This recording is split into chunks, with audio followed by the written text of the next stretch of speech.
খিলক্ষেতে স্বামীর সঙ্গে ঘুরতে গিয়ে ধর্ষণের শিকার হয়েছেন এক নারী।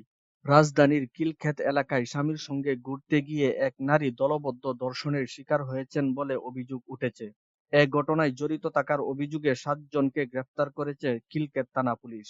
ওই নারীকে ঢাকা মেডিকেল কলেজ হাসপাতালের ওয়ান স্টপ ক্রাইসিস সেন্টারে ভর্তি করা হয়েছে।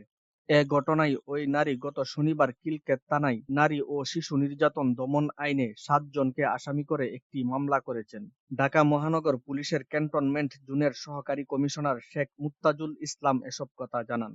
পুলিশ কর্মকর্তা শেখ মুত্তাজুল ইসলাম বলেন, ওই নারী গত শুক্রবার সন্ধ্যায় তার স্বামীর সঙ্গে ঘুরতে বের হন। এরপর তারা খিলক্ষেত থানা এলাকার ঢাকা ময়মনসিংহ মহাসড়কের বনরূপা এলাকায় গেলে সেখানে আবুল কাশেম ওরফে সুমন নামের এক ব্যক্তির নেতৃত্বে ৭ জনের একটি দল তাদের অপহরণ করে। অপহরণের পর ওই নারী ও তার স্বামীকে বনরূপা এলাকার ঝুপঝাড়ের ভিতর নিয়ে যায় দুর্বৃত্তরা। পরে ওই নারীর স্বামীর কাছে ৭০,০০০ টাকা মুক্তিপণ দাবি করে তারা। মুক্তিপণের টাকা আনার জন্য ওই নারীর স্বামীকে ছেড়ে দিলে তিনি বেরিয়ে এসে জাতীয় জরুরি সেবা 999-এ ফোন দেন।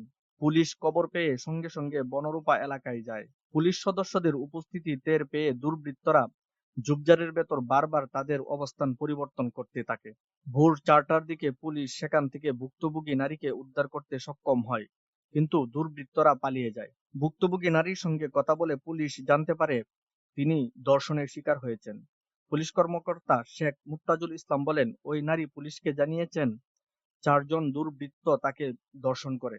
পরে পুলিশ শনিবার বিভিন্ন স্থানে অভিযান চালিয়ে প্রধান আসামি কাশেম সহ ৭ জনকে গ্রেফতার করে। পুলিশের জিজ্ঞাসাবাদে কাশেম জানায়, ওই নারীর সঙ্গে তার প্রেমের সম্পর্ক ছিল। তাকে বিয়ে না করায় পরিকল্পিতভাবে দলবল নিয়ে ওই নারীকে তুলে এনে ধর্ষণ করে তারা। সাথে তার আগে পরিচয় ছিল বিভিন্নভাবে বা প্রেমের সম্পর্ক ছিল, তার সাথে বিয়ে হওয়ার কথা ছিল কিন্তু বিভিন্ন কারণে হয়নি। সুমন নেশাগ্রস্ত একটা লোক বা বিভিন্ন সময় বিভিন্ন চিন্তার সাথেও জড়িত থাকতে পারে বলে আমাদের প্রাথমিকভাবে মনে হয়েছে।